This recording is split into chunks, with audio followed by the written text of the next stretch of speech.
Hi hello నేను మీ Divya welcome back to our channel. ఈరోజైతే నేను అవిసె గింజల లడ్డుని మీ అందరికీ చేసి చూపిపోతున్నానండి. అవిసె గింజల్లో చాలా మంచి బెనిఫిట్స్ ఉన్నాయండి. అవన్నీ నేను ఫర్దర్గా మీకు ఎక్స్ప్లెయిన్ చేస్తాను. ఫస్ట్ అయితే మనం రెసిపీలోకి వెళ్ళిపోదాం. ఫస్ట్ అయితే పాన్ పెట్టుకొని 1.5 కప్పు అవిసె గింజల్ని ప్యాన్లో వేసుకొని లో ఫ్లేమ్లో పెట్టుకొని దీన్ని వేయించుకోవాలండి. అలాగే 4 నుంచి 5 ఇలాచీని వేసుకొని లో ఫ్లేమ్లో పెట్టుకొని వేయించుకుంటూ ఉన్నాను. దెన్ మంచి స్మెల్ వచ్చిన తర్వాత ఇలా స్ప్లిట్ అవుతూ ఉంటే అప్పుడు నేను ఒక ప్లేట్లోకి తీసుకున్నాను. దాని తర్వాత అదే ప్యాన్లోకి నేను 1/2 కప్ పంకిన్ సీడ్స్, 1/2 కప్పు జీడిపప్పు, 1/2 కప్ బాదం పప్పు, ఈ మూడింటిని 1.5 కప్ వచ్చేలాగా మెజర్ చేసుకొని ఈ మూడింటిని కూడా లో ఫ్లేమ్లో పెట్టుకొని బాగా వేయించుకున్నాను. వేయించుకున్న తర్వాత ఇవి కూడా లో ఫ్లేమ్లో వచ్చి బాగా రెడ్గా అయిన తర్వాత ఇవి కూడా ఒక ప్లేట్లోకి తీసేసుకోవాలి. ఫ్లాక్స్ సీడ్స్ లడ్డు తింటే మనకి చాలా బెనిఫిట్స్ వస్తాయండి. ఫ్లాక్స్ సీడ్స్లో ఒమేగా 3 ఫ్యాటీ యాసిడ్స్ చాలా ఎక్కువ ఉంటాయి.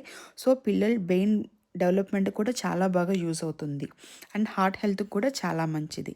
అండ్ దాని తర్వాత ప్లేట్లో తీసేసుకున్న తర్వాత 1/2 కప్ నువ్వుల్ని కూడా యాడ్ చేసుకొని అదే విధంగా లో ఫ్లేమ్లో పెట్టుకొని బాగా వేయించుకోవాలి. దాని తర్వాత 1/2 చిప్ప ఎండు కొబ్బరిని కూడా మనం కట్ చేసుకొని వేసుకొని ఇవి కూడా బాగా ఎర్రగా వచ్చేలాగా వేయించుకొని పక్కన పెట్టుకోవాలి. ఇప్పుడు వేయించుకున్న పదార్థాలన్నిటిని కూడా మనం మిక్సీ పట్టుకోవాలి.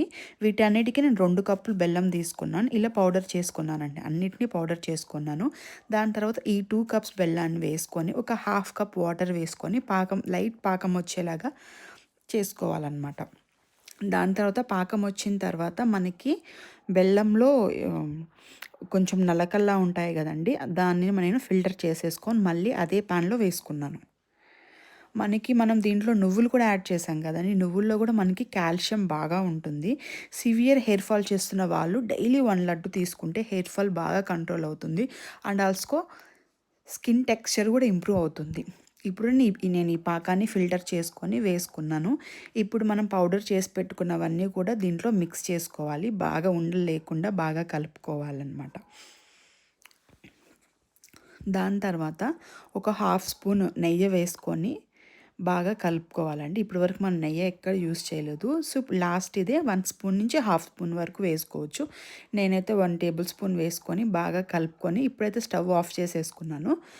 స్టవ్ ఆఫ్ చేసేసుకొని బాగా కలుపుకున్నాను అనమాట. దీనికైతే మనం ఒక 10 to 15 మినిట్స్ రెస్ట్ ఇవ్వాలండి. వేడిగా మనకి ఉండలు చుట్టడం రాదు కాబట్టి దీన్ని మూత పెట్టుకొని ఒక 10 మినిట్స్ వరకు నేను రెస్ట్ ఇచ్చుకున్నాను. దాని తర్వాత నేను ప్లేట్లో తీసేసుకొని ఇలా ఉండలు చేసుకొని స్టోర్ చేసుకున్నాను అనమాట. మీకు కూడా ఈ రెసిపీ నచ్చినట్లయితే మీరు కూడా హెయిర్ ఫాల్ కంట్రోల్ చేసుకోవాలి,